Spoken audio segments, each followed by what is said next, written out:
Get it.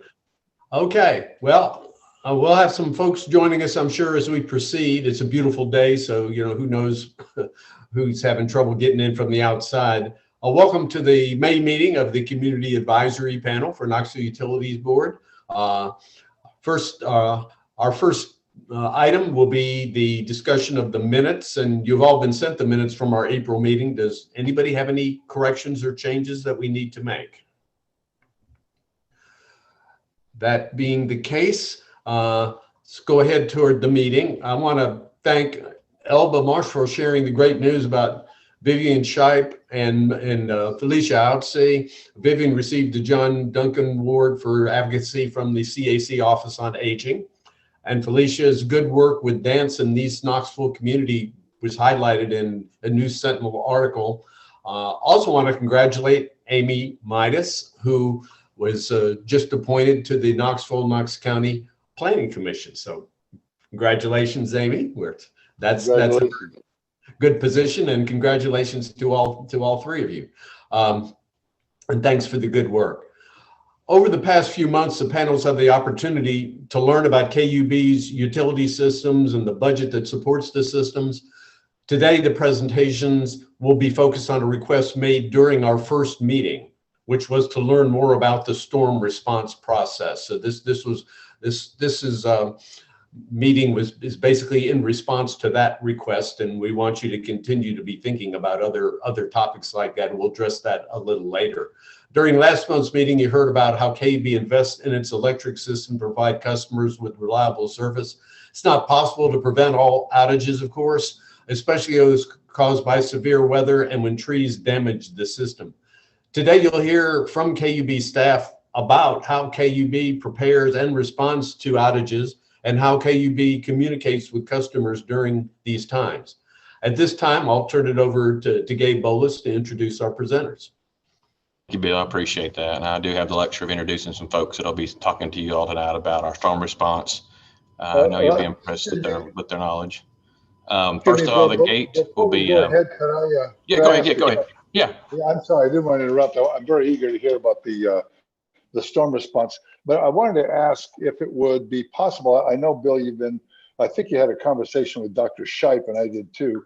One thing that I've been interested in is having more community members start setting the agenda. And I gather from what Dr. Shipe reported to me that you all basically agree with that.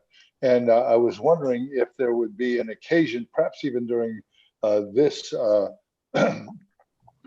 session, to have some community members advance some topics for discussion, and perhaps even have community members bring on experts that could do presentations as well. So I don't want to take up too much time discussing it. I'd just like to hear a little bit of response about how people feel about that. Yeah, well, I believe that is something that has come up. You're correct, Kent. And we are going to, toward the end of the meeting, we've got that as an item to address. So we'll be getting to that. But thank you for that reminder. Yeah. Thank you so much. Yeah, good point, Ken. Bill, this is Stephen Smith. Unfortunately, I've got a hard stop probably at 7 tonight, but okay. I want to stand in support of what Kent has brought up. I think it's great to hear every week about KUB and all the great things that KUB is doing, but it's I think for this advisory committee to really be functioning, I think the members of the advisory committee need to be able to help shape the agenda and be able to advance topics and to actually have a full-throated conversation about those topics. I mean, I think it's great to get everybody level set, but I think we're getting to that point, and it's important that we actually have an opportunity to advance topics that are actually meaningful to the community, as opposed to just hearing about things that KUB wants to talk about. Fair enough. Okay. I appreciate you're saying you'll be stepping out about 7, but we're going to be discussing what we'll be discussing a little later was getting feedback from everybody about the upcoming sessions and doing a survey about other items of interest. So that'll be, and we'll get that to you in the minutes if you're not here for all those details.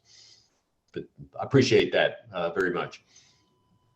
Okay. Yeah, and I'll echo that. I do appreciate that, Stephen, both you and Kent. You're right. We've talked about that, and you're on the right page. So we'll be definitely talking about other topics and things we want to hear from you all on. So appreciate y'all's comments on that. So, but yeah, we'll get back to the session tonight and talk about storm response. And we just had a couple of storms this past Monday, Tuesday. So it happens to us even when we at least expect it. So tonight we'll start off with Brooke Sinclair. She's our Director of Construction.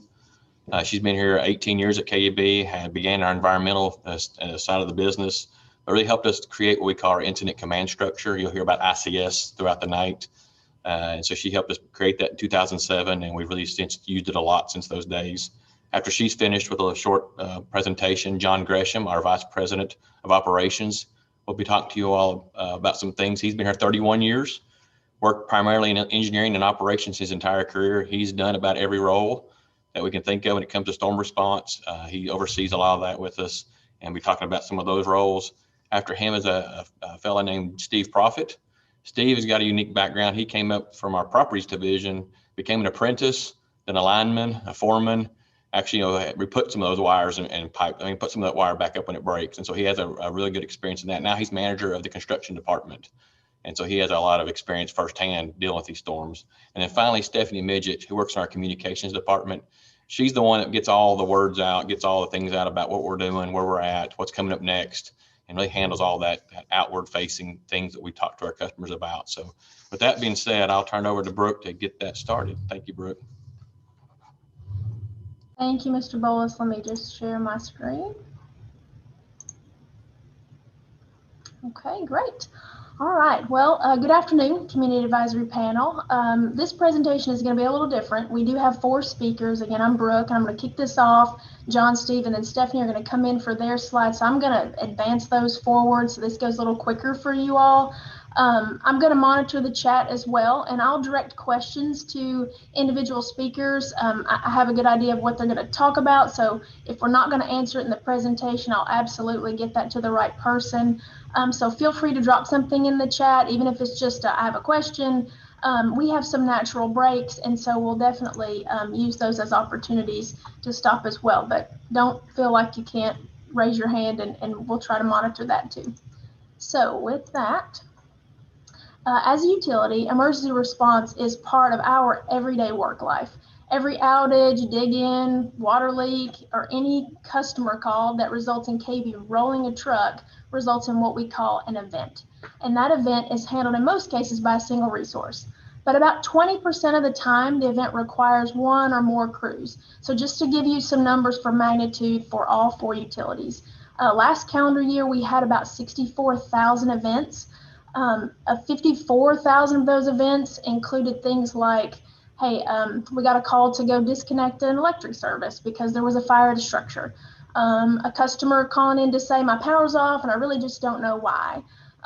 We have requests like, can you come stop my water meter? I've got a water leak that I need to take care of inside my house. All of those are one responder going to a residence or business. The other 10,000 events will require 1 or more crews. And those examples would be something like a dig-in on a water main that requires a repair, a pole that's damaged from a motor vehicle accident that requires pole replacement, or it could be storm response, as Mr. Bolus mentioned that we had last Tuesday, and we had about 50 crews working just in that day just to get that work wrapped up very quickly. So when we look at all the causes for all the events across the utilities, the major driver is almost always weather or some other external force. So I'm going to pivot here and I'm going to talk specifically about electric storm response and our continuous improvement process that we engage in for every storm event. So in a nutshell, this is our response process and how this presentation is really going to flow. So as I mentioned, I'm going to monitor the chat and keep checking back and forth, drop a question in there. But for the speakers, I'm going to provide information on preparedness and planning, and then I'm going to kick that over to John and Steve, who are going to tag team response. Stephanie will talk about how we interact with our customers, and then John is going to come back in and wrap up with demobilization and evaluation. And then at the end, we have a real example of a storm that had a pretty large impact on our customers a few years ago, and we want to show you kind of how that response process relates to actual storm work. So hopefully this will give you a really quick but real world view of what's kind of behind the curtain in this intricate process. So preparedness takes place really before the event occurs. We're always at a state of readiness because we're actively preparing for that next event today. That everyday routine encompasses the operations center continuously monitoring the weather for possible storm events. We have IT systems that ensure the materials like poles and transformers are always in stock and made available not just for daily repair, but have the ability to ramp up for storm response. We also ensure that multiple contracts are in place for all necessary resources like additional line crews or vegetation crews. And we have a signed mutual aid agreement with many of our partnering utilities in the event that we need them as well. And lastly, we foster and maintain relationships with city and county agencies like our local fire departments, police, sheriff offices, and then road clearing crews to assist in storm response.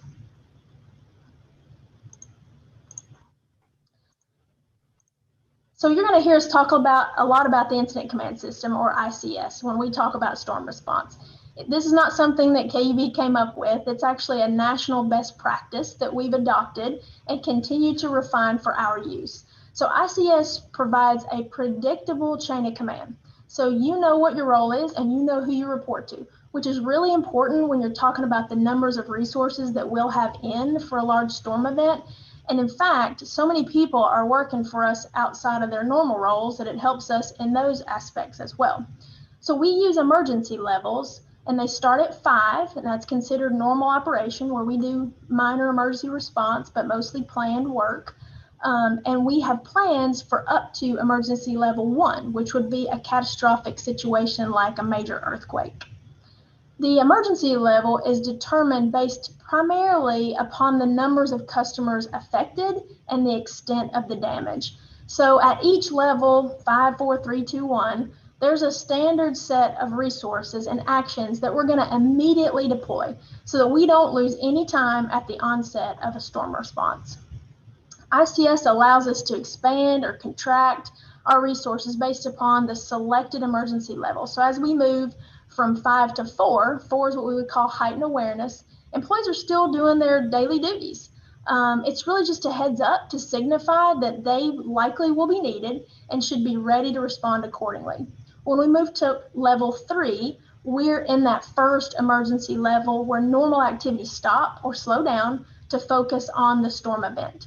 We use documents and checklists that are designed for each ICS role, and we have on-call staff that rotate both in the field as well as our management resources.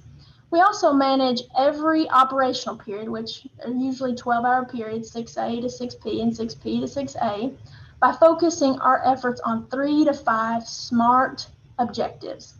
So a typical SMART objective could be something like, have all damage assessment completed by the end of the second operational period. So they're very time-tied, reasonable, achievable, measurable.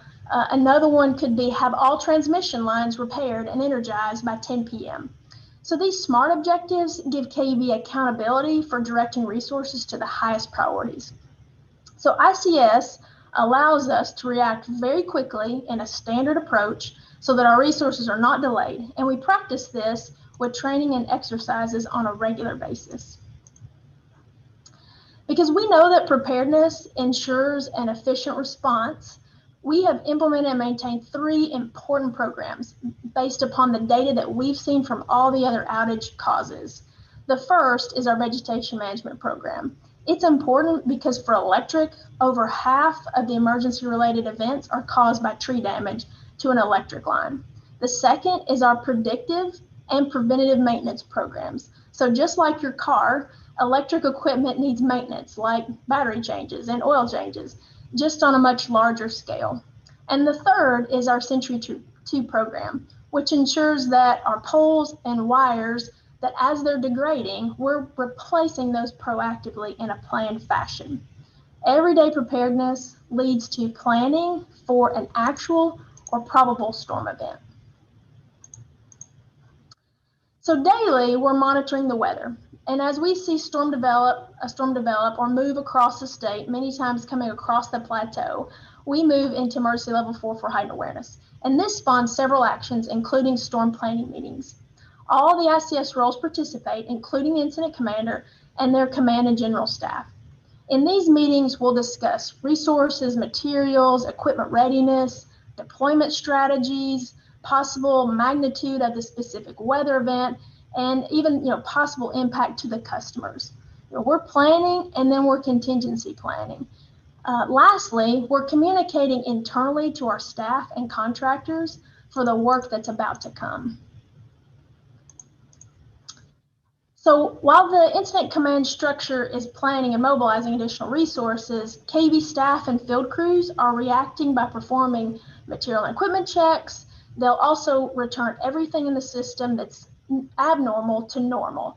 And we'll also postpone any planned work. So for instance, if we have an IT activity that's getting ready to happen that could impact hardware or software, it's postponed.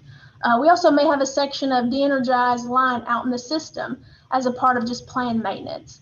And we will physically go out, reconnect that system, because every time we have an de-energized section, that removes a contingency plan for us for shifting electric load and reducing our backfeed options for the customers in that area. And we want as many backfeed options as we can get. So depending upon the timing of the storm, crews will actually be held, and that means we will not let them go home.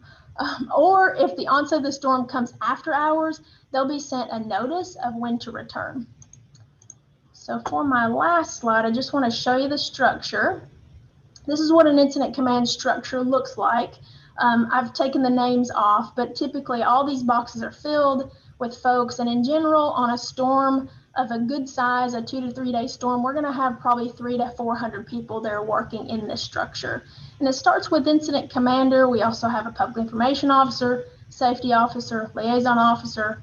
We have a customer section chief, an operations section chief, a planning section chief, and a logistics section chief. All of these have many employees that work underneath. So from here, I'm going to pass the presentation over to John Gresham to talk about our restoration philosophy, unless there are any questions, which I don't see any. John? All righty. Thank you, Brooke. And good evening, panel, and thank you for your time and attention tonight. As Brooke indicated, once the weather begins creating actual electric service issues, our company moves into actual storm response mode. So this means escalating our emergency mode, which typically moves to 3 initially, and that moves the company into storm mode and dictates our next actions, as Brooke said. The graphic on the right here kind of shows you an extended version of what Brooke showed earlier. That's the parameters that we use to determine our emergency level and also our resource triggers during the initial stage of the response. So that's helpful guidelines for us. The ICS command and general staff, as Brooke mentioned, are activated and they operate from predefined checklists to initiate our response very quickly. So it's almost semi-automatic for us. In addition to that, we begin suspending many normal functions and services to allow employees to transition to take on storm roles for the event. Resource coordination at this point is very important to us. Getting started often and big is the best way to be successful. So the incident command staff will quickly determine the number of resources needed.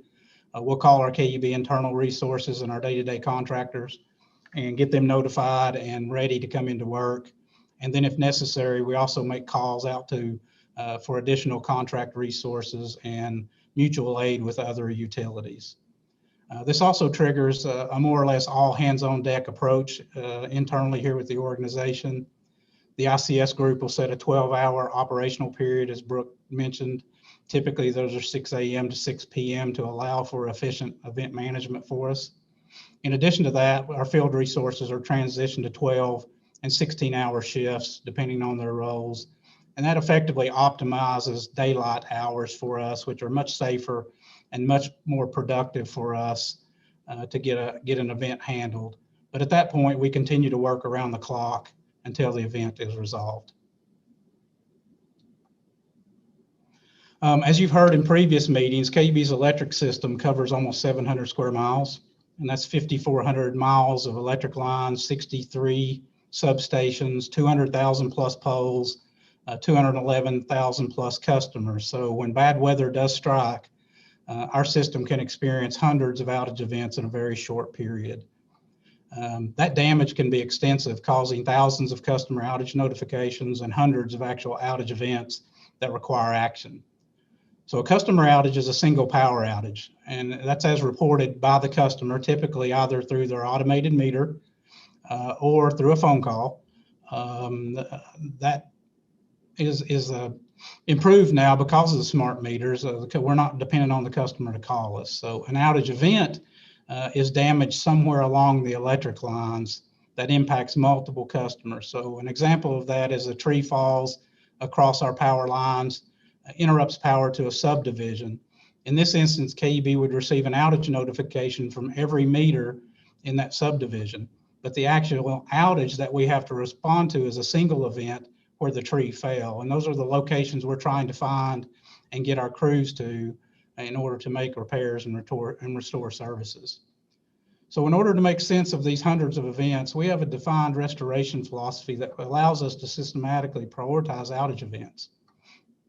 So the top left graphic there is a view of our service territory, and it's actually a snapshot of our customer-facing outage map. And each of those dots that you see on the map represents an outage event, and the differing sizes of the event means it's a different number of customers impacted by that event. So the bigger the dot, the more customers that are impacted. So I'm going to be using that as an example as we walk through this restoration philosophy. So the first thing we do is we address critical loads, and those are hospitals, communication systems, water treatment facilities, anything that's vital to the public's welfare. We address those first. These events can actually be up and under any of those dots because they're spread across our service territory, but we have these locations flagged in our various IT systems, so we're notified when they're impacted. Secondly, or next, we address our transmission system, and this is the primary backbone of our electrical system. So these events will affect multiple substations and could affect very large areas of our system and impact from a few thousand to tens of thousands of customers for a single event. So the picture on the top right there is a picture of our crew working on our transmission system, and you can see how far that boom has to stretch to reach those facilities. Next, we prioritize issues impacting any of our 63 substations. And these events typically impact one or more distribution feeder circuits that could impact anywhere from 500 to 2,500 customers. And these are typically, this is the primary work that we perform during the first 12 to 24 hours of an event. We get the biggest bang for our buck here. And these are actually the red dots, the single red dot you'll see on the outage map. Lost my place on the slide here. Okay, continuing in the restoration chain, then next comes events related to the three-phase and single-phase distribution lines. These are the lines that you would typically see on the side of the roads or in your neighborhoods, and usually impact less than 500 customers per event. And these will be the purple, green, and orange markers on the map you just saw. As we near the end of the event, the work turns to service lines and transformers that typically serve less than 10 customers. These are the black markers on the outage map, and while these serve fewer numbers of customers, it's important to remember that the work to repair these jobs can still be significant, even though they only represent a few customers. We also keep an eye towards the aging of events, and once restoration efforts exceed about the 48-hour mark, we will begin to prioritize some smaller, older events ahead of larger, newer events to remain balanced in our restoration approach. And as Brooke mentioned earlier, as you can see from these pictures, tree damage is a big driver for storms. So wind, snow, and ice can cause trees and limbs to fall into our assets. And while trees typically cause about 60% of all outages on average, during a storm, they cause predominantly most of the damage during an event. John, we have one question. Yes, ma'am. The dot that represents the substation, could you clarify that, please? Yes, the dot that represents a substation, what happens is a red dot. Any of our distribution substations can have multiple circuit breakers feeding our system, anywhere from 2 to 6 breakers. And what happens is if something happens out on the line, we've got protective devices that will interrupt the electricity to extinguish the fault on the line. And that's what we call a feeder, a circuit feeder. And those breakers will get a red dot on them once they get above 500 customers on them. Great, So thank clear you. that up. I think so. Kent, is that, Kent, you good? that makes sense? Yeah, well, I think so. I actually, that you got deeper into it for me, which I appreciate. I was just trying to understand the dots on the map on the previous page, because you said that there were 62 substations, and it looked to me like those substations were represented by black dots on the page. But I think now with the red dots, you're talking about a different thing that happens that alerts you to the failure on a certain line. Correct. Yeah. So the color. We'll talk about that in a second. Yeah, those dots do Okay. not represent actually our substations in particular. It was a storm event that came through, and those red dots will basically indicate those individual circuit breakers within various substations. So yes, Kent, Okay. all the dot is telling you is the number of customers that are associated with that outage at that location. So it's not magnitude, it's not location of substation. It's just a black dot equals 1 to 10 customers are affected by that. That's why it's smaller. So it's just numbers of Thank you. customers. Mm-hmm. Yes. Got it. Okay, go ahead, John. Thank you. Okay, yeah, thank you. So as we've been talking about, the initial hours of a storm restoration can be quite chaotic for us, but we use quite a bit of technology to assist us with implementing our restoration philosophy and developing our restoration strategy.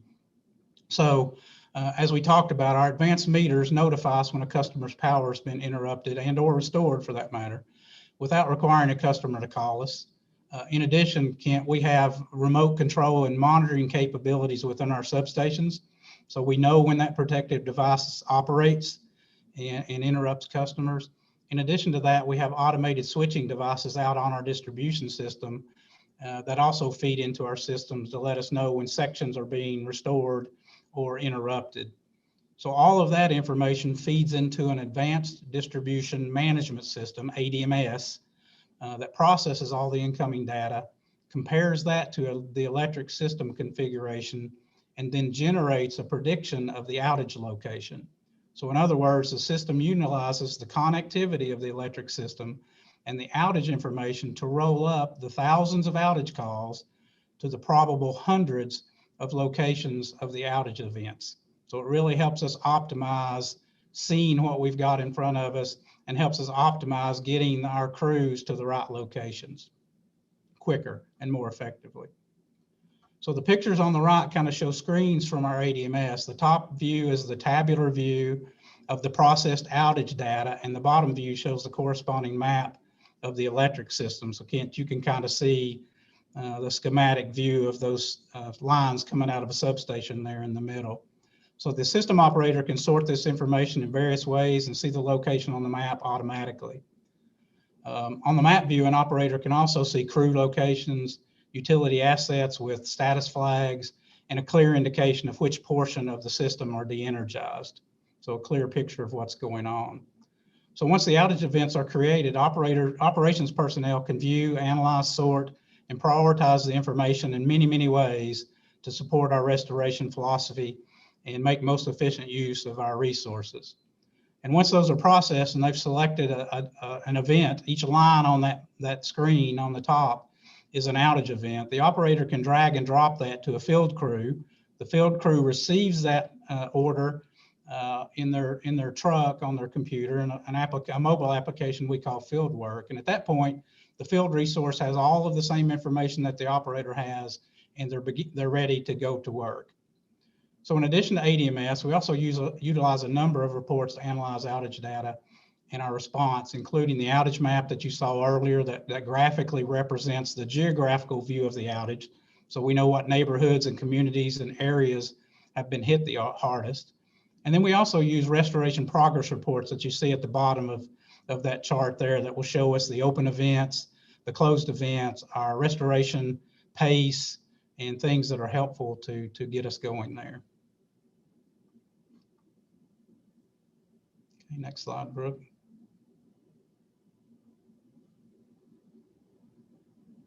Okay, here's where I'm going to hand it off to Steve to talk more about the field perspective.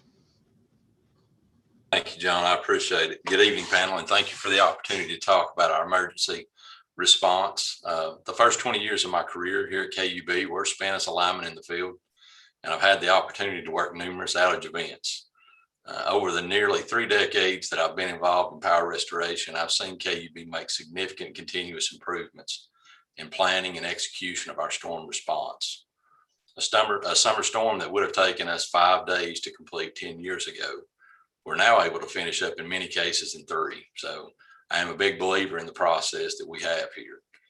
On a typical event, we may have as many as 400 resources engaged in restoration. The number of personnel involved is going to be dependent upon the size of the event. And it's similar to a symphony. Everyone has a part, and each is dependent on the prior part's success for the symphony to play.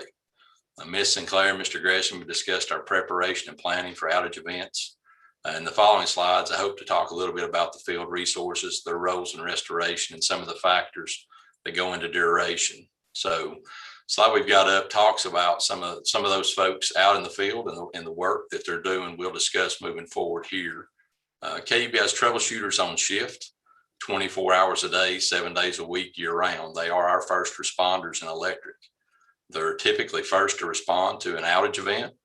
The troubleshooter will locate the problem, isolate it, and restore as many customers as possible before turning the larger repairs over to the vegetation and line crews.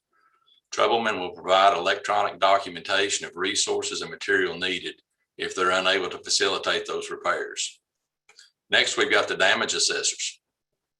Damage assessors are 1 or 2 person teams deployed in some of our larger events when the number of outages grow beyond the bandwidth of what the troubleshooters can do.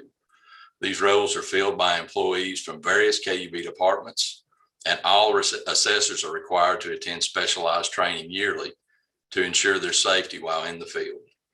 These resources allow KUB to quickly assess the magnitude of damage associated with the event. And like troubleshooters, documentation of resources and material needed for repairs is their primary task. These teams typically utilize a pickup truck, as noted in the bottom picture of the slide there.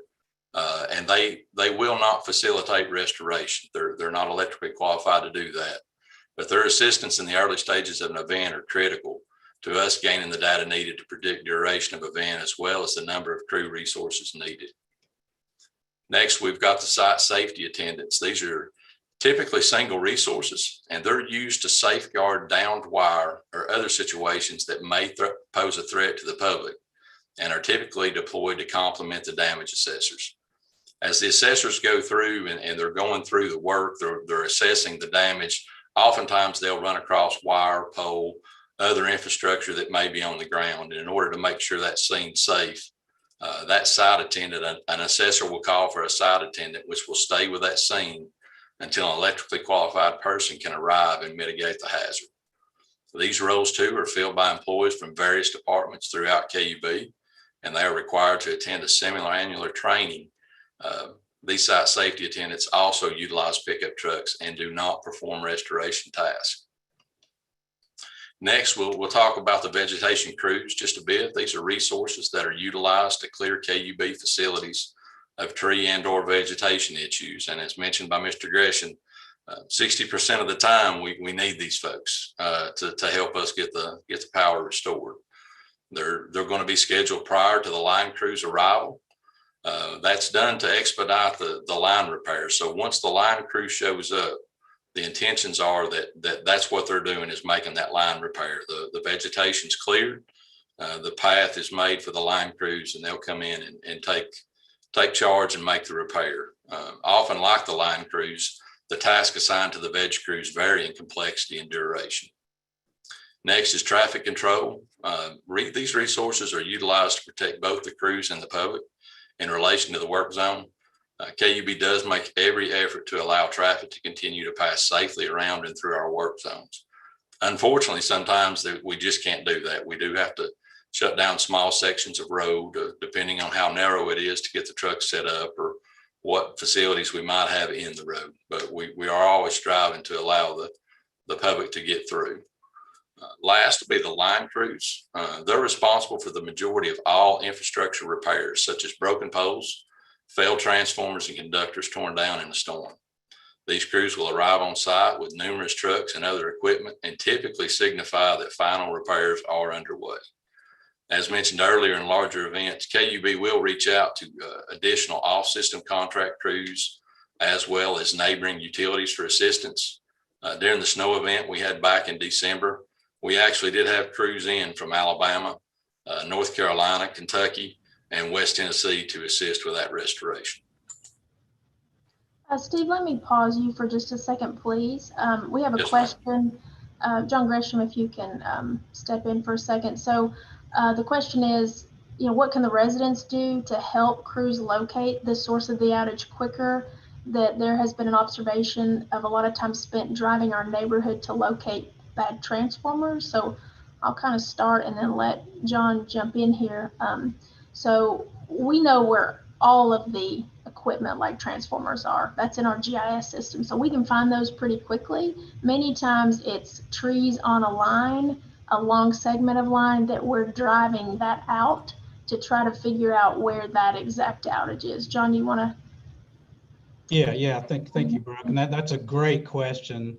And we always appreciate feedback from the public, but I do want to caution that, we don't want the public around down power lines or anything like that. So we would prefer the public stay at a great distance and keep themselves safe and let the qualified people do that work. That being said, if a customer sees something near their home or you hear a bang, which is typically a fuse protecting the system, that information is helpful to us. If you know a road's blocked, that information is helpful to us.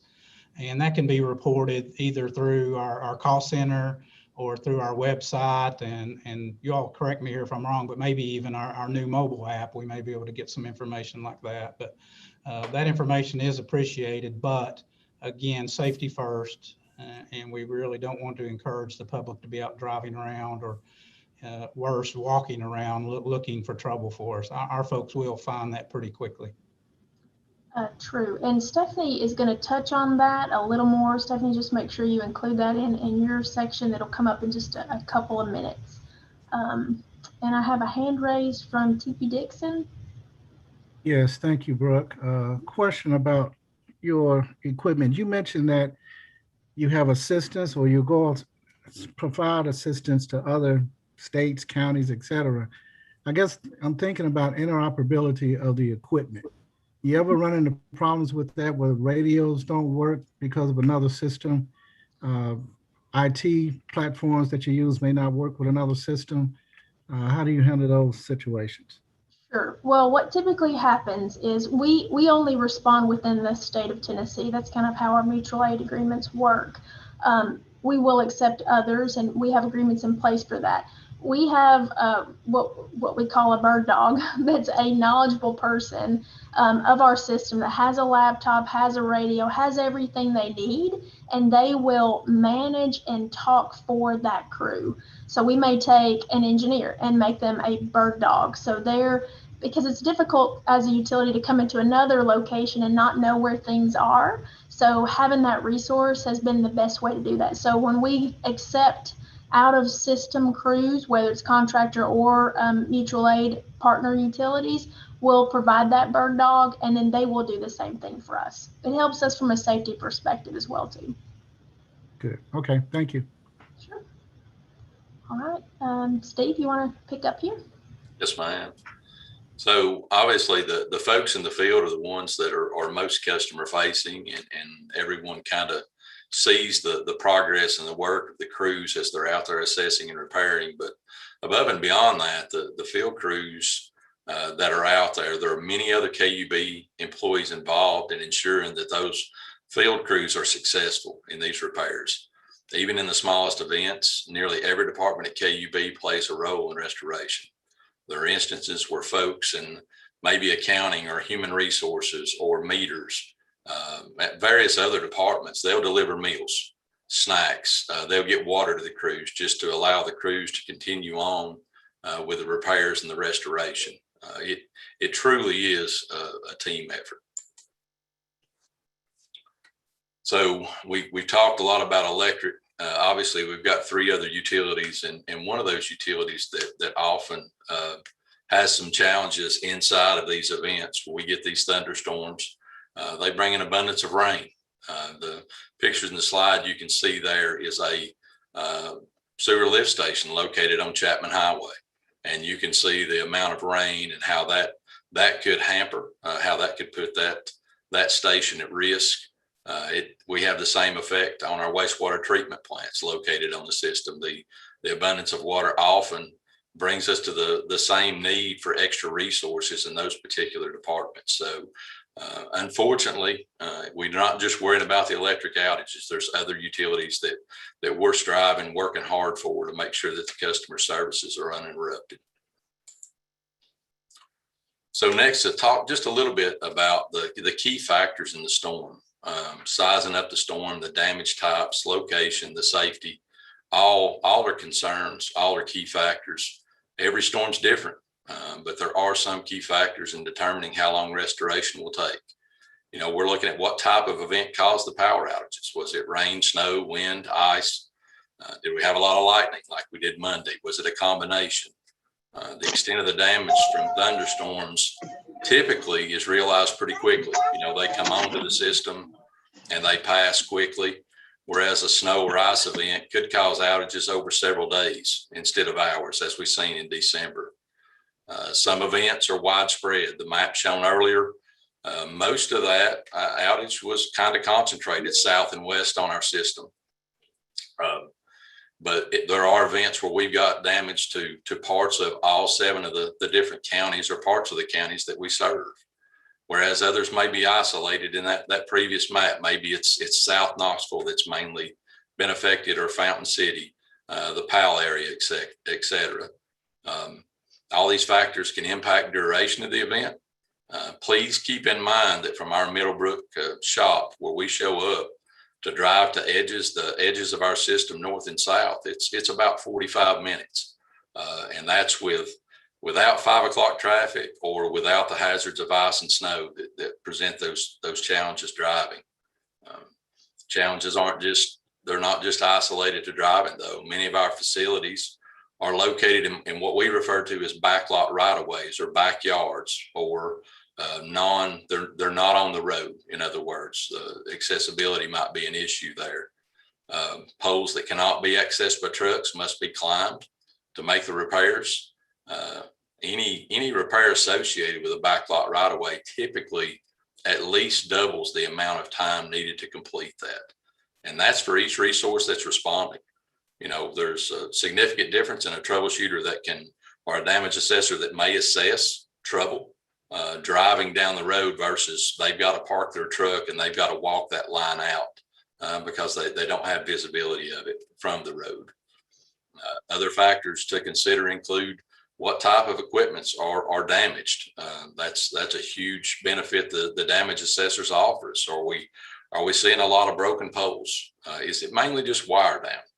Do we have a lot of veg to remove? Do we have a lot of trees that have blown down? But all of these things are factors that we take into consideration as we're responding to the event. And it also helps us try to start figuring out how long we may be in this particular event. So the damage pictured in the slide above is one that we often see after a storm. Trees taking down a single phase conductor and a service feeding a home. I guess in the grand scheme of things, it's more of a simplistic job that the crews will need to deal with. Most of the time you would see this referenced by a black dot. It's typically going to affect 2 to 4 customers. But please know it still does require that shooter or that damage assessor to come out and find that damage and document, as well as a vegetation crew to clear and a line crew to make the repairs. So, you know, job length on a job like this, once assigned to a line crew, it's approximately 2 to 3 hours, and will most likely be worked near the end of a restoration event. In this particular instance, if a pole was broken and or this job was in that backyard or backlot right away, the amount of time needed could exceed 8 to 10 hours. The earlier in an event, we talk about our philosophy, and I think this is a good example. So if we're spending 2 to 3, 8 to 10 hours on this, earlier in an event, that same time spent may very well get 200 or 300 folks out. We may be able to take care of one of those other colored dots you see, the green or the purple. And the event picture in this slide is going to represent at least one red dot and quite possibly multiple red dots. In this particular top picture in the slide, a tree's falling across one of our transmission lines, meaning that multiple substations and thousands of customers are without power. And that's going to be until we can get a troubleshooter on site to where they can assess that situation, start the isolation process if possible, and then start getting some of those customers back online. This particular line is inaccessible by truck, and the troubleshooter will have to conduct their assessment on foot, which does slow the process down. It would be an event that we would consider a top priority, and we would assign this to multiple troubleshooters just to try to get these lines back in as quickly as we can. As mentioned, this being in a backlot right away, it further is complicated just because of the steep terrain. As you can see in that bottom picture there, a job like this often requires an additional crew that will come in and they will cut a road in, or they will make a way for us to get to that damage. And then the process starts where vegetation crews will come in. They'll remove the tree off of the conductor. Unfortunately, when we get a large tree like this on a large conductor, the vibration created by this type of impact will likely cause damage to adjacent poles and structures as well as conductor, resulting in multiple setups. So as we're trying to get the crews to these particular jobs, it may be multiple setups and multiple roads or paths that we've got to cut to these type of jobs. And with that, I'll turn it over to Ms. Midget to discuss the customer focus. Thanks, Mr. Profit.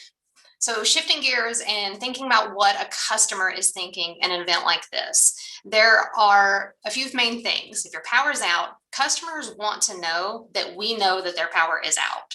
They also want to know the magnitude of the outage. Is it just me? Is it my street? Is it my neighborhood? Is it this section of town?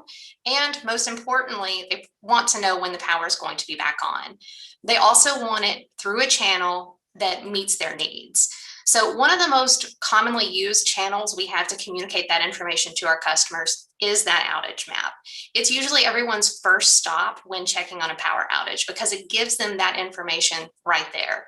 It's available on our desktop and on our mobile site. It's also accessible via the new KUB app, which we're going to talk about here in a minute.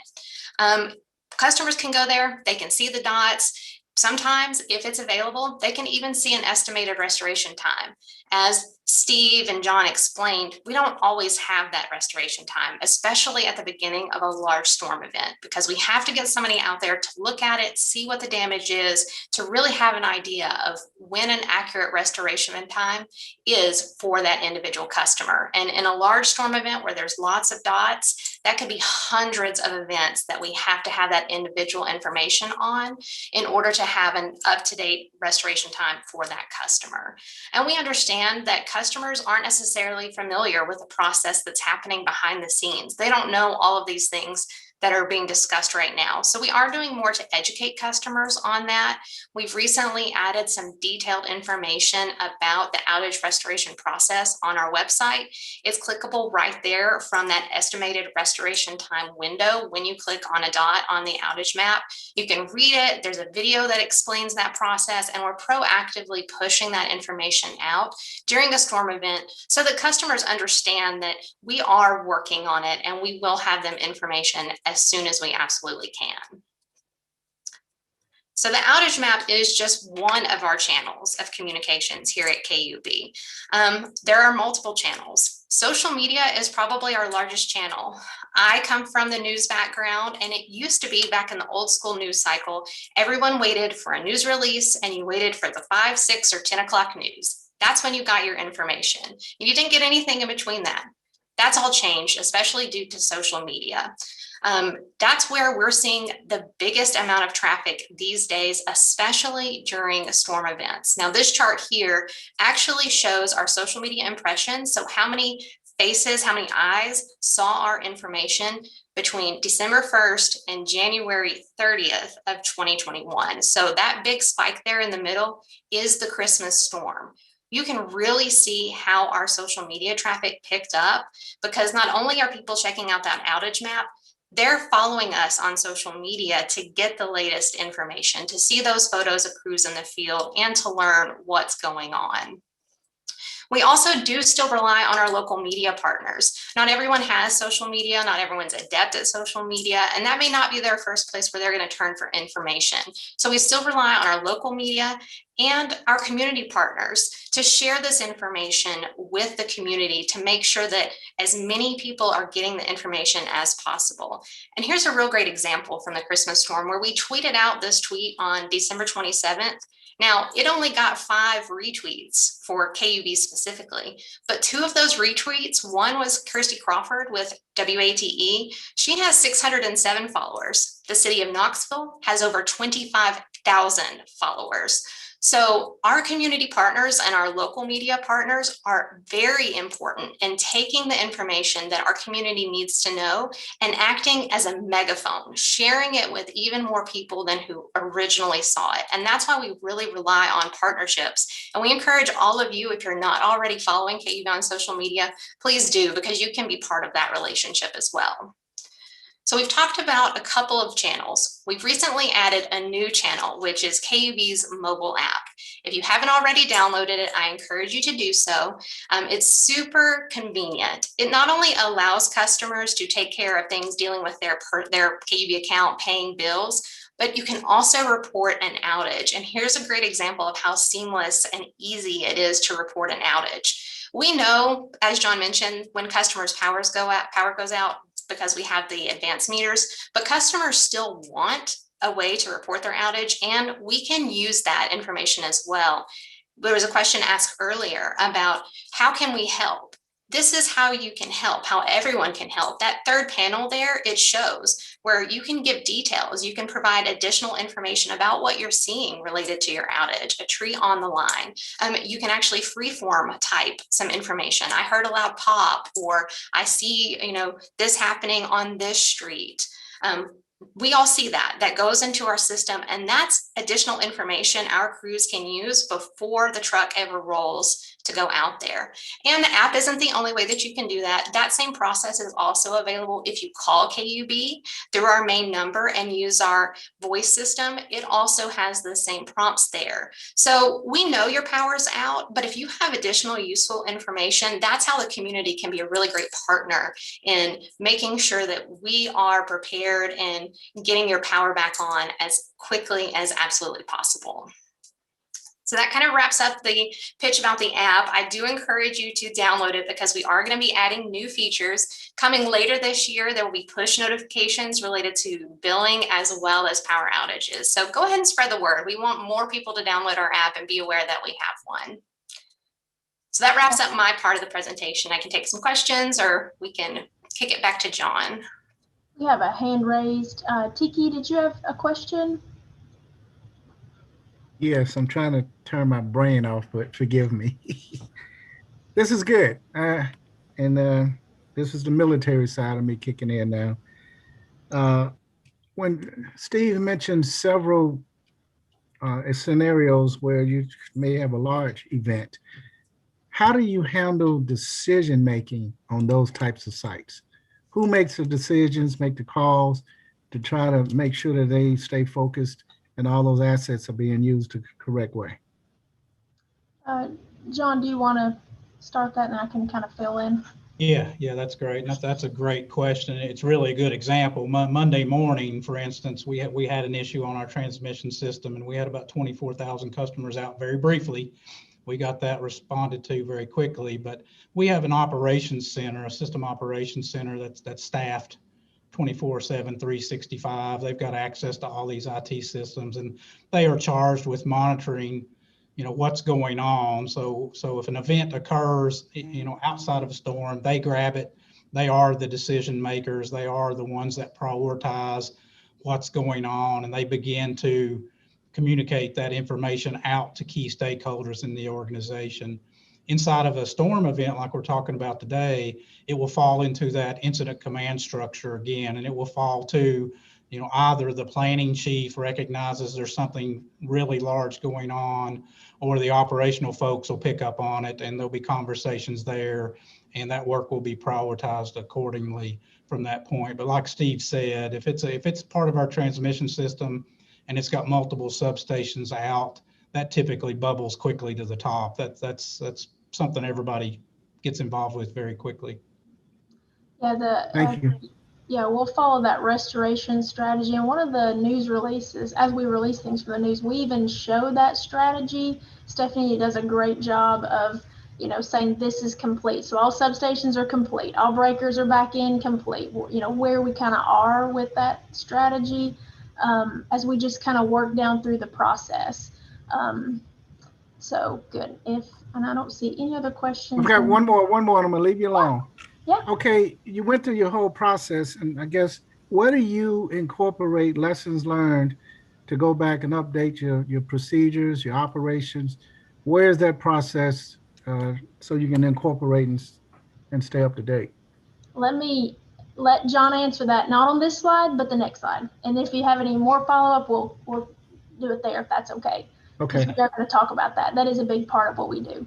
Yeah, you're reading our mind there. So, and if you want to stay afterwards and talk, I can talk about this stuff for days on end. So, watch what you ask for. But yeah, we'll get that right here in a second. But just like we spun up for the event, we do deliberately spin down as well. So as the storm response begins to wind down, we do focus on the demobilization processes, and we use a methodical approach to returning the company to normal operations. So as we begin recognizing that we've turned the corner, and the various phases of restoration begin to be completed, we will start changing our emergency levels back to normal.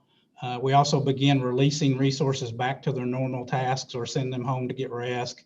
That typically works in order of the damage assessors, the tree crews, the off-system crews, contractors, support staff, and then finally our internal construction crews are basically the way that works. So while the restoration process does come to an end, we do continue to focus on other post-storm functions and repair activities. So for example, we address any non-outage damage. So a lot of times our equipment will be damaged and not have impacted a customer, and we do those last. We also schedule work to repair any temporary restorations and make those more permanent. We also send out engineers and foresters to canvass the system, looking for other storm damage and tree damage that may not have caused an event immediately in that outage, but have become a risk for us.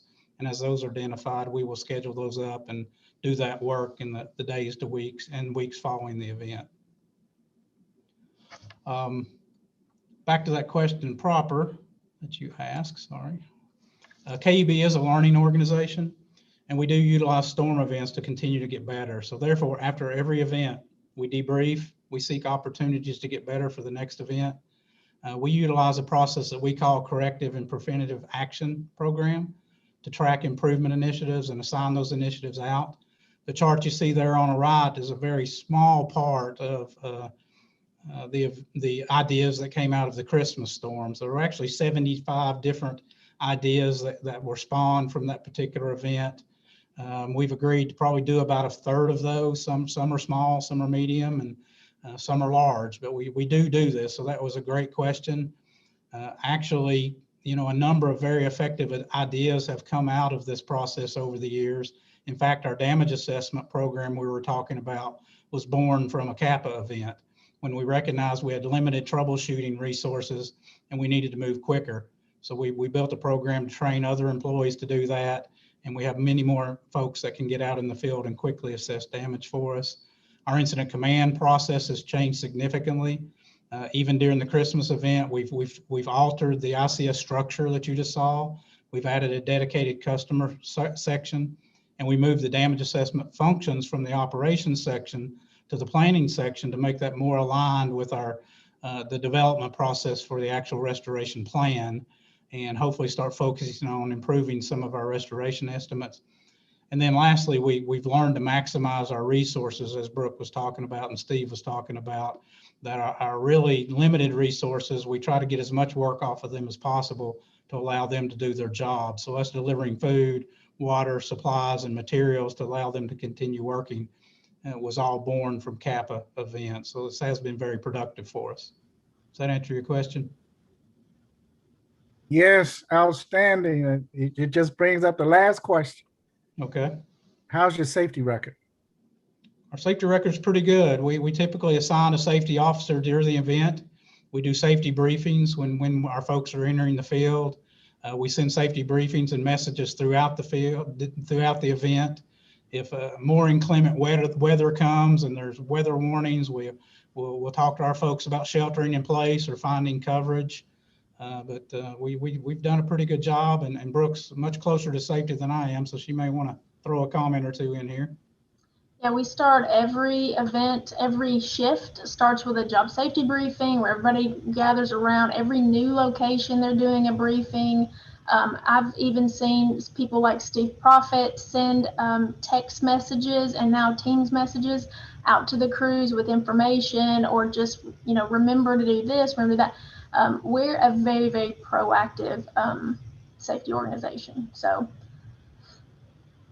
Okay, well, John has one more slide, and then we're going to go through the example. John, yeah, thank you, Brooke. If you'll bear with me for just a few more moments, I know we're running long here, but this graphic kind of shows you, as we wrap up, it represents a side-by-side comparison of some of our more noteworthy storm events, and kind of shows you the things that are important to us to kind of give you that side-by-side view of how we stack these things up. And the reason I wanted to show this is we'd like to walk through that example I've highlighted there, which is a storm from May 2017.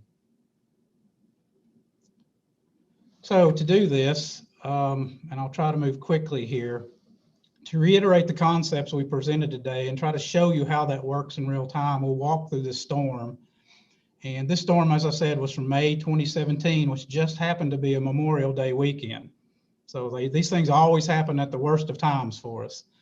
So at this point, the National Weather, as Brooke said, we're in storm readiness mode a lot. So at this point, the National Weather Service issued a weather advisory on that Friday afternoon of the 26th.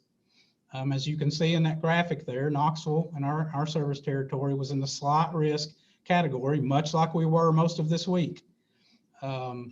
And given that it was a holiday weekend, we were sensitive to that. So we went ahead and we planned our ICS response if we needed it.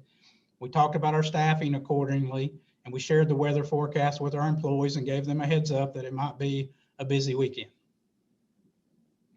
So what actually happened, the storms hit our service territory. They were very short-lived, but they were packed with a punch with heavy rain, wind, and lightning. The impact was widespread, and many parts of our service territory were impacted.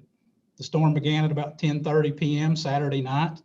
We experienced winds over 50 miles an hour, widespread trees and limbs, as we talked about before, and 54,000 customers ultimately impacted by this event. At the time of that storm, this was the 5th largest storm restoration we'd had in over 10 years. And you can see by the pictures there, as we mentioned earlier, tree damage is significant. You see great examples of that there. So what we're going to spin through now, well, here, let me do this first. The example of our storm response. As we said, we implemented the incident command structure. We immediately did that very night, and we started setting up resources and began responding. And even though it was a holiday weekend, our employees responded well and worked tirelessly over 12 and 16-hour shifts for the duration of this event. We were fully staffed to handle the storm response, which is a testament to our employees' dedication to serving the community. This was a 2.5-day response. So we contacted off-system crews immediately. Our contractors were able to bring in multiple crews. So you kind of see what went on there. 116 KUB crews and contractor crews showed up, 18 off-system crews. We worked over 16,000 employee hours during that time period with over 60 support personnel here over 2.5 days. There you see our command staff working at the top, crews working on the right there top, our call center working, our operations center, and kind of that first initial outage map. Lots of red dots is a busy day, right? So that's what you're seeing there. So these slides, the next few slides are going to look like this. So you're going to see your outage map on the right with the corresponding dots. You're going to see that chart on the bottom, which represents an hourly snapshot of the customers that are out. So you see that first bar, we're at about 36,000 customers out at this point in time. Obviously, our focus is going to be what we talked about, the red dots, our critical loads, our transmission lines, and our substation breakers. So if you roll that forward to our first operational period, this is Sunday morning at 6 a.m. and you can already see a lot of the red dots have gone away. So in this 8 hours, we actually had reduced the outages from 36,000 to 10,000. So that's great progress. That's work on a holiday weekend night.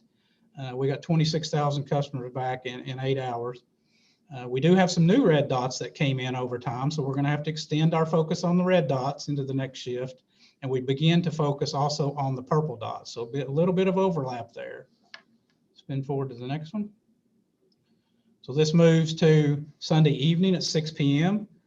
You continue to see dots going away. Outages are now reduced to 3,900. And our focus is finishing up the purple dots and beginning to address the green dots. Next slide, Brooke. So after working all night again, by Monday morning at 6 a.m., we've reduced the outages down to 1,300. The focus is going to continue to be on those remaining green dots and beginning to focus on the orange one, and you can see that progressing in the chart. Now, a reminder is, while the number of customers may be low, the work can still be significant here. So by Monday evening, outages have been reduced to less than 200 customers. Obviously, our focus here now is on all the remaining dots. Likely at this point, we had a crew on every one of those dots, but significant work remains. You spin forward one more. Ultimately, by 6 a.m. on that Tuesday, we're effectively back to normal. Just a handful of dots there. They may have been from the storm. They may not have been from the storm. This is a very typical look of our outage map, but we were beginning to return to normal operations at that point. Now, at this point, we'd like to walk you through a quick time lapse to give you that real feel for what's going on. So this is a 10-second animation that will represent hourly snapshots of the 2.5-day period where we did this. And if you'll note, we continuously work and restore it across our entire service territory based on that restoration philosophy. And again, this represents a very typical storm, and hopefully you'll get a good feel for that restoration approach.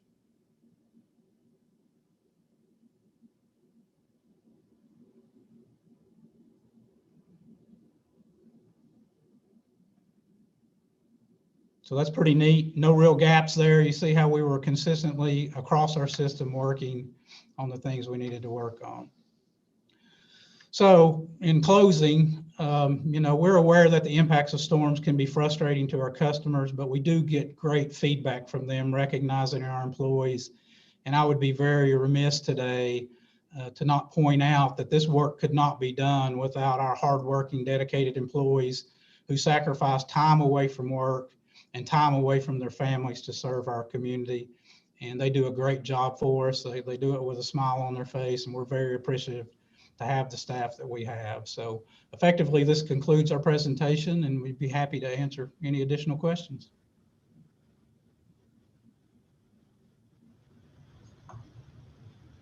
Hey, actually, I got a question. So there's been a huge emphasis on team and pride And we saw that in the materials when we had the anniversary binders. Can you guys just quickly state, and Gabe, this might be in your territory, but the compensation and the incentives for employees beyond the pride and the goodwill, just to make sure that their families, when they go back, don't give them grief. You know, you were gone for the whole weekend. It was rough on you. You know, at least there was some motivation beyond that.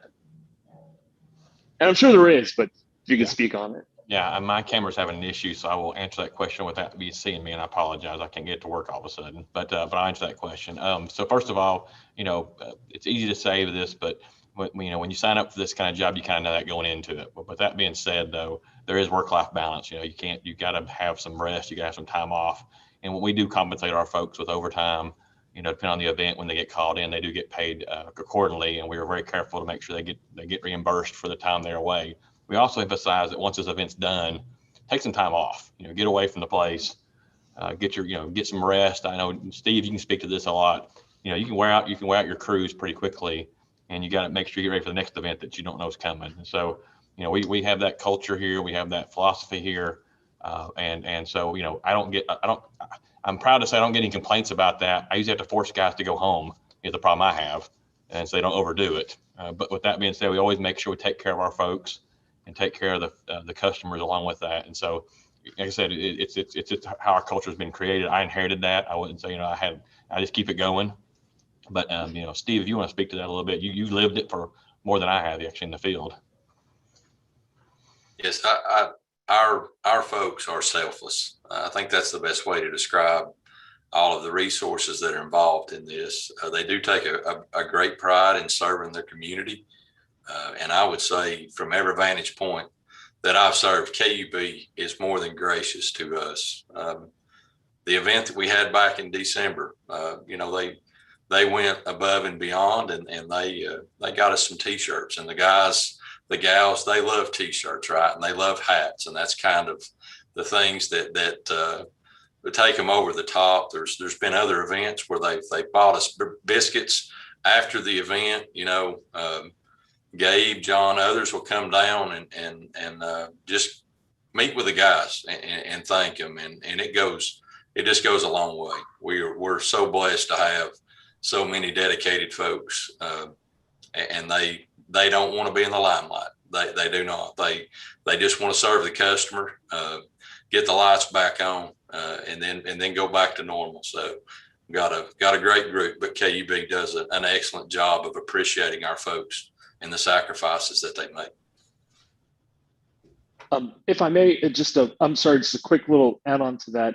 The culture is fantastic.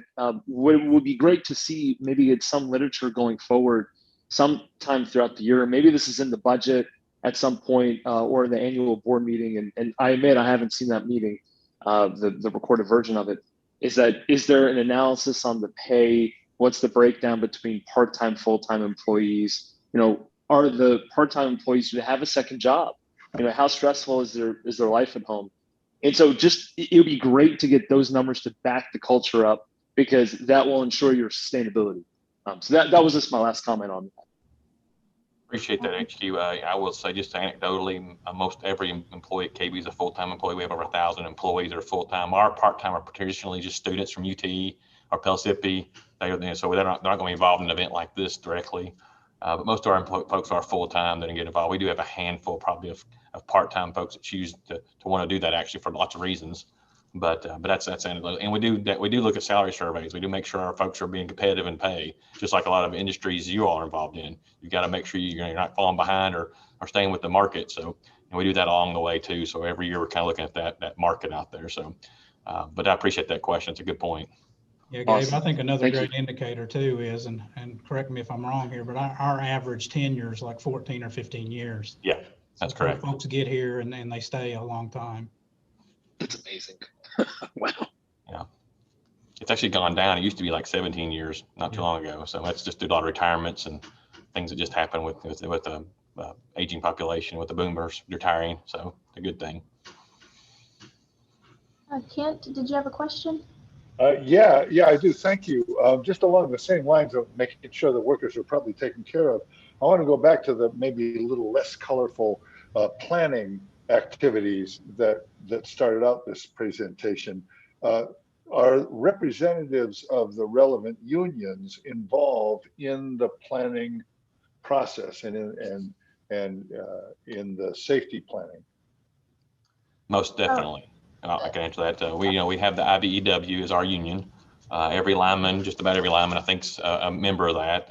We of course work with them very closely. They are directly involved with our safety programs. In fact, they embrace it and give us a lot of feedback. We have programs like Good Catch, where they give us some things where they see before something actually happens, they tell us, hey, we need to fix this.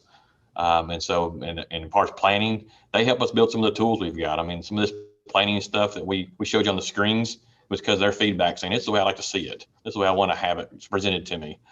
Because I will tell you, when I came here 25 years ago, we didn't have computers in the trucks. It was all paper maps and paper stuff, and evolving to having a lineman work a computer. They've embraced it. They love it. It's very quick. And so that their input is critical to us. And so I would tell you very, very confidently that the IBEW folks are heavily involved with us in this process and just everyday work for that matter. Yeah, and I would also add that during storm events proper, we do bring construction folks over into the operations center as liaisons. And so that communication is always key and important for safety and efficiency. So we bring folks into the same room from multiple areas to work and talk, and even at the lowest levels to the highest levels, it's a team effort. That's part of the debrief as well. I mean, we're hearing from the field staff. I mean, that's what Steve and his supervisors are out and about, is we want to hear that feedback, because honestly, 80% of the best ideas come from the field staff. All these changes that you've heard us talk about, it's because, hey, I sat on a job for 30 minutes waiting on tree crews, and we're like, oh, we can't have that happen. So many things are coming from them to just make that next one better and better and better. That's why we get so many 75, 80, 100. We've had hundreds of action items. We've worked in events in the past, and a lot of that's coming from the field crews. Okay, if there are no other questions, I will turn it back to Bill and let him take up from there.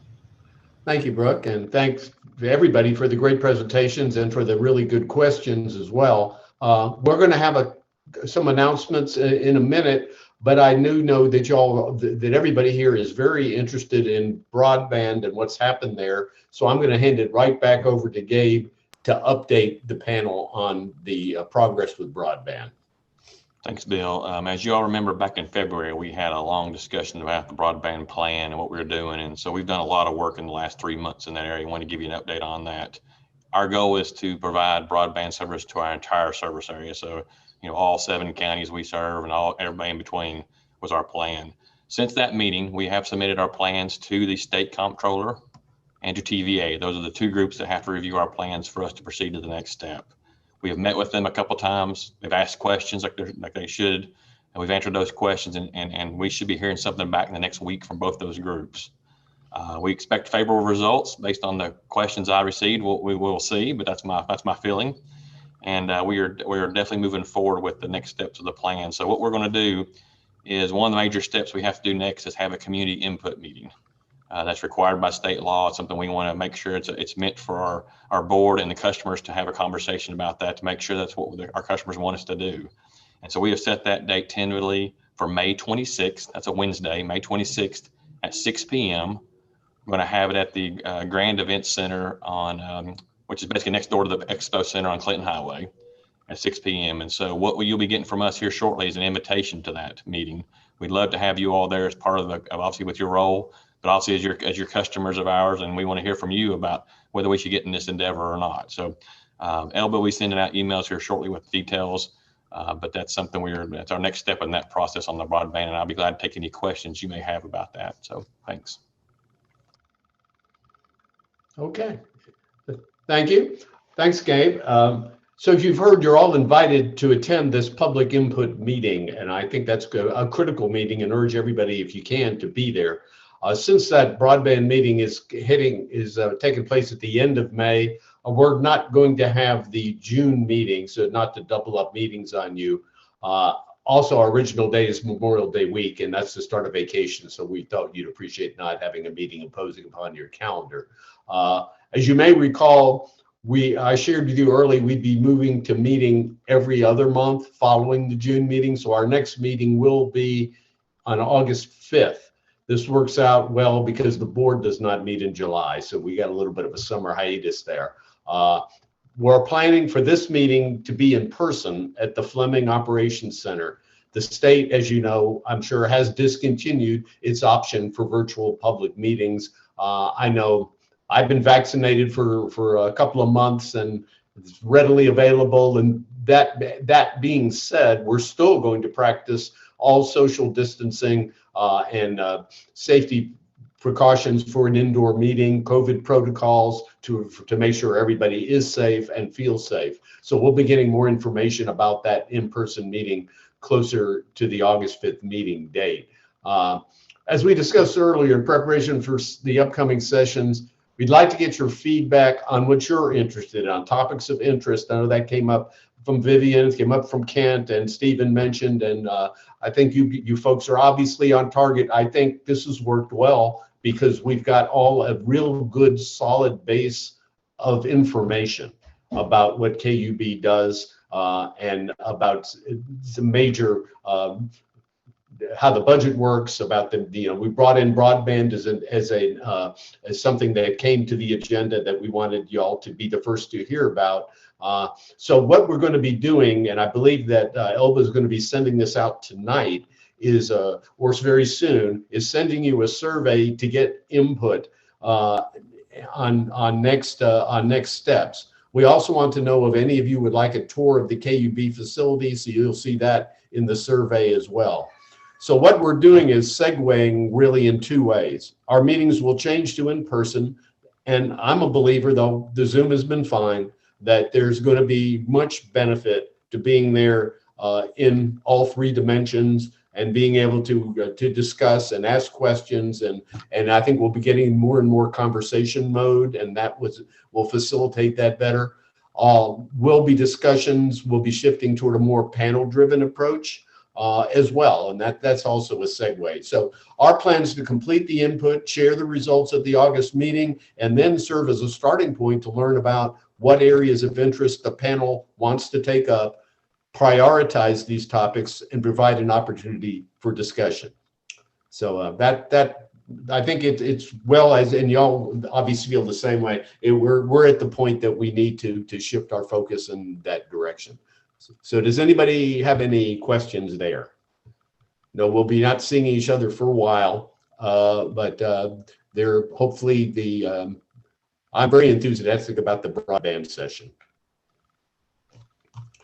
Okay. Well, and I guess at the broadband session, we'll find out any other interim updates that would be relevant to the timeline before August 5th. Yeah, good question, HQ. Yeah, that's a great point. Yeah, my goal at the May 26th meeting. So I got too many dates in my head. We will actually know the results of the comptroller and TVA reports, and then we'll be listening to the customers about the timeline. We know it'll take a few years. It'll take 7 years to build out the entire system. Our system is very large. We want input on that, but really our first check is: do you really want us to do it? Do you really do? Customers want us to do this and then we'll start. If we hit the thumbs up and our board approves it and the city council approves it, then we really get into all the nuts and bolts of details of how do we go, where do we go, how do we build it all so in a very efficient time and make sure we serve our customers. So a lot of things to happen in a short amount of time, but the May meeting is really to hear from the public. Do you want us to do this or not? So. Excellent. Thank you. Any other comments before we're right about at closing time? We got a minute or two. If anybody has anything else they'd like to share before we adjourn for the evening. Well, seeing none, I very much appreciate your patience. I learned a lot tonight. I found it incredibly impressive. And I think we're in a very good place right now and look forward to seeing you at the broadband meeting. So thank you very much. Good night. Thank you, Bill. Good night. Good night. One.